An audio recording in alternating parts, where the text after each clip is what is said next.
Let's begin with a question. Do you remember your kindergarten teacher? If she's anything like Jamie Shank, you may. Shank has taught in Rochester for more than 20 years. She's often the minority in a classroom full of black and brown students, but Shank says she recognized early on that her privilege as a white woman could be used as a tool to not only educate but advocate for families who don't always have an equal access at opportunity. October, November, December. Before I visited Jamie Shank's kindergarten class at Rochester's World of Inquiry School, she wanted to make something clear. A lot of the things that I do, the reason I don't necessarily find them remarkable is I find it to be a responsibility. She explained that she does not want this to be another story about a white person coming to the rescue of minorities who are trying to make ends meet or struggling to provide a quality education for their kids. Every parent sees their child being successful and being amazing and doing incredible things for our community. Is Mrs. Shank known to provide clothes, groceries, and other basic resources for the students in her class? Sure. But she maintains it's because her job, her calling, is to find ways to lessen the load caused by a system of biases and inequities so these kids can achieve the same type of success all parents desire. Many of them work multiple jobs and go to school and are raising their family and rely on public transportation, and still they show up when I ask them to. So that's something that I definitely hold dear to my heart. Part of the reason parents show up is due to the relationships Shank builds and the connections she maintains. She actually surprised me more than anything, just because of her presence and also just being very aware of our culture. I think that was extremely helpful. And at first I was a little taken back because I was like, well, how'd she know about this? Recently, when classrooms sat vacant during the pandemic, she made house visits. So when I shared with her just how hard it was to get him to engage, she literally was like, well, I could come to your house and I could be outside. And I was like, what? Like, who does that? I just sort of rolled up on on their porch, and he was like, oh my gosh. So we hung out for a while in the driveway, and we chalked and talked and drew and read. In late January, she got a surprise update from another parent whose daughter she taught 12 years earlier. So I was just walking into school, and there had been a broken down bus out front, and I took notice of it, and one of the mechanics looks up and says, Mrs. Shank? Mrs. Shank? Oh my gosh, is it you? Is it Mrs. Shank? And I immediately knew who he was. Their encounter, caught on security camera, speaks for itself. We had this moment of like embracing and just... During the impromptu reunion, she learned how Mr. Young's daughter is now studying to become an oncologist. It is just pure joy. It's like the best thank you note, that you can get when somebody just has that level of surprise and excitement for seeing you. A wonderful lady. Our next remarkable woman is a former teacher. She's also a beloved mother, local author, and a community activist. There is no denying that Kathy Schaeffer continuously gives back to those around her. Take a look. She is a gem. She's like a diamond in the rough. That's how many would describe Kathy Schaeffer, including her younger sister, Patricia Marks. Kathy would do anything for me. She'd drop everything if I needed her. And I will say she has. Kathy is many things: a devoted mother to two, an active volunteer, a community philanthropist, and a former high school teacher at Gates Chili. But most may know her best as an author, a passion she started pursuing at just 15 years old and never stopped, even throughout her 33 years of teaching. I wrote with the kids. I published the school literary magazine. I wrote on my own. And then when I turned 40, I decided that I'd better write a book or I would never do it. So she began writing books, but while she worked hard, finding a publisher was no easy feat. I have a whole folder full of rejections that I take when I give motivational speeches. Tons of rejections, and I had just about given up, and Harlequin bought my first book. And that book ended up opening the doors to many more. As of today, Kathy has published more than 90 books and novellas, even becoming a New York Times bestseller. She's inspired thousands through her work addressing important topics like suicide, the aftermath of 9/11, and women empowerment. But while her writing has moved many, it's the work she does when she's not putting pen to paper that has really encouraged her community. She has worked in the battered women's shelter for like 11 years. She always works for her church when they do the food drives for years. And on top of all that, Kathy has organized dozens of outreach events to donate gifts to homeless women and children. Every month, she helps her church hand out food to those in need while also serving at soup kitchens. And she's volunteered for years at junior camp days, helping children and families impacted by cancer. I had a little 3-year-old girl one year with cancer. And it was hard. And I told the director that I didn't think I could do junior good days because it would be too hard. And he said, no, I could. Kathy says her love to give back started when she was just a child. Her family grew up with little money, and she saw the benefit of others' generosity. And now that she's able to give back herself, it's something she loves to do. I believe firmly that it's our purpose on earth to help people who are less fortunate than we are. An incredible story, Kathy. Thank you so much for all you do. Coming up next, how a local nurse is going above and beyond to advocate for social justice in the community. And now, News 8, honoring this year's remarkable women. Welcome back. Our next remarkable woman holds a number of degrees in the healthcare field, but social justice is Dr. Celia McIntosh's passion. That passion led her to serve on many advocacy groups in our community, and it all began in 2014 when she was walking the halls of Rochester General Hospital. I was walking into work, and I saw the coalition had a table out, and they started talking to me about human trafficking, and I was like, what?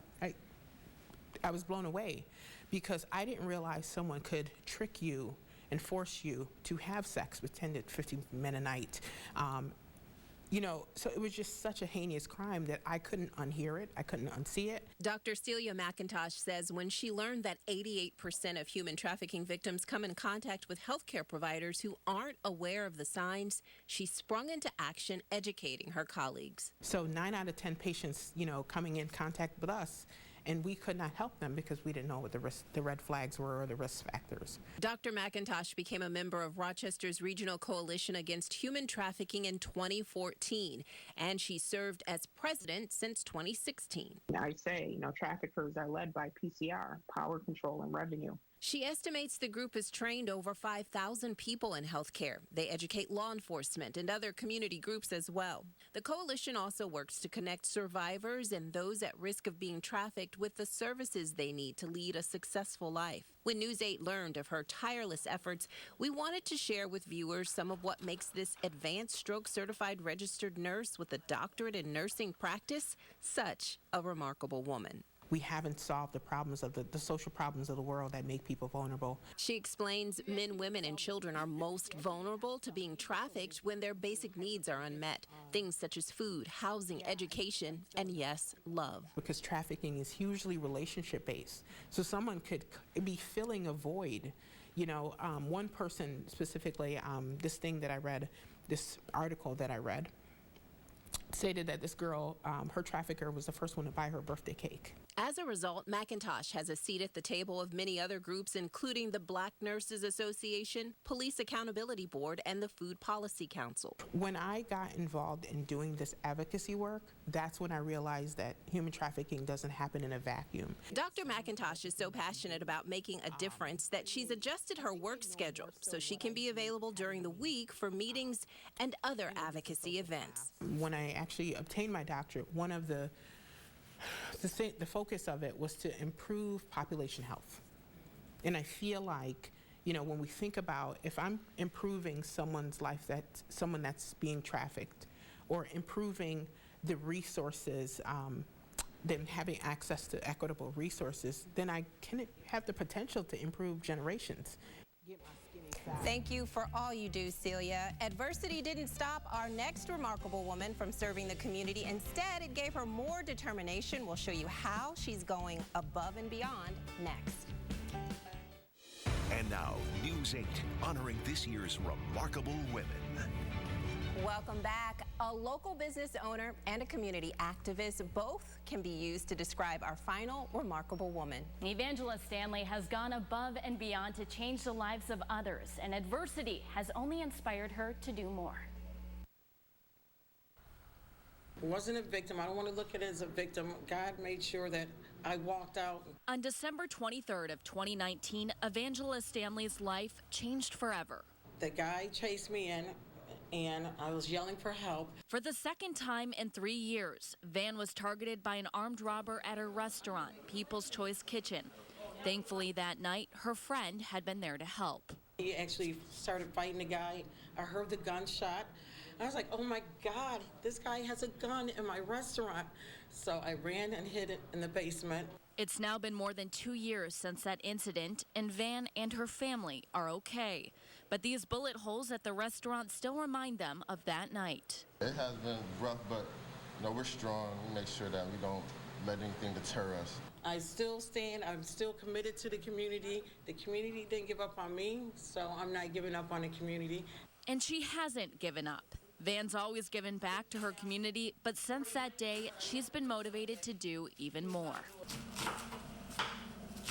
For 20 years, she's been serving up Caribbean food with a flair of soul. But for Van, it's about more than just a good meal. It's about spreading generosity while you do it. One reason she started a Pay What You Can program for customers, an idea that came to her one Christmas. So I was like, wow, what if I put a sign up and put on social media? I know you guys are trying to buy Christmas gifts. I will allow you to come into my restaurant and pay whatever you can afford to eat for you, your kids. As long as I can remember, she's been doing big things for the community. She makes sure everyone eats, make sure she takes care of everybody. But the Pay What You Can program is just one of many ways Van has given back. The single mom also hosts a yearly event called the Sisters Giving Smiles in honor of her sister who was a domestic violence survivor. They provide lunch, gift baskets, and sweets to remind the women they're loved. We would have women from Alternative for Battered Women and Sojourner House and the Y come in, and 6 different salon owners would donate their time and pamper the ladies for free. Van's generosity and strength to move forward has inspired many. But for Van, the giving comes easy when you love those around you so much. I just want to do as much as I can. I want to pass the torch for other young ladies to come and follow my lead and see what a great feeling it is in their careers to give back and help as many people as you can. There's no denying that Van Stanley has made tremendous strides to help others. And it's for that reason that we wanted to honor this remarkable woman in a remarkable way. We had 4 finalists for this. Yes, of course. But they're great women. They're great women, Of course they and are. we're excited to tell all their stories. Exactly. But we do have a winner, Yes. and I'm excited to announce that that was you. You were selected as our winner for this year. And you get $1,000 that you get to donate to a nonprofit in our community, whatever nonprofit you choose. But we're really excited, and we're honored by all you've done. Thank you. It just feels good to give back. Thank you, Allie. I'm excited for you. Van, we are so excited for you. And coming up next, we're going to sit down with her live in studio to learn more about her mission and the message of love and charity she hopes to spread. And now, News 8, honoring this year's remarkable women. Welcome back. We are joined now by Van Stanley, who has been named News 8's Remarkable Woman of the Year. Van, thank you so much for joining us. Alongside her is her sister, Tammy Moore, who nominated her for this recognition. We're so happy to have you both here. We're going to speak to you just a little bit now. Van, Sure. tell me how you're feeling. Oh, this is overwhelming. This is like unreal. It's like a dream.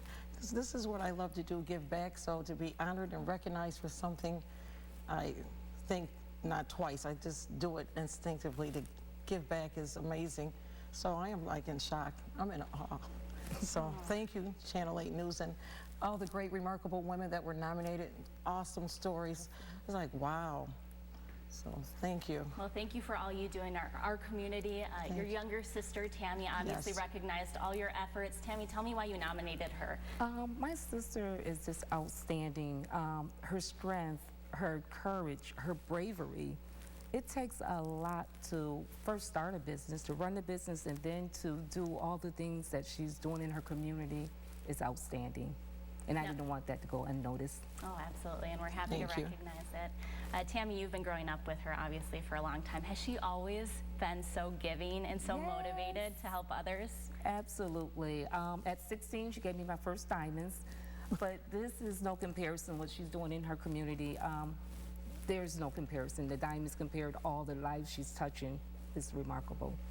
Well, Van, we've talked a little bit after we did this story on you about the efforts you're continuing to do in our community. Tell me a little bit about those. Okay, right now what we have coming up is an Easter event. It's going to be held on April 16th. That's going to be alongside with RPD, Soccer Sam, and Gates Police, Todd Baxter. They're going to bring the Mounted Patrol. I swear I love horses. We're going to try our best to have like 200 kids get free gifts in Rochester Fire Department.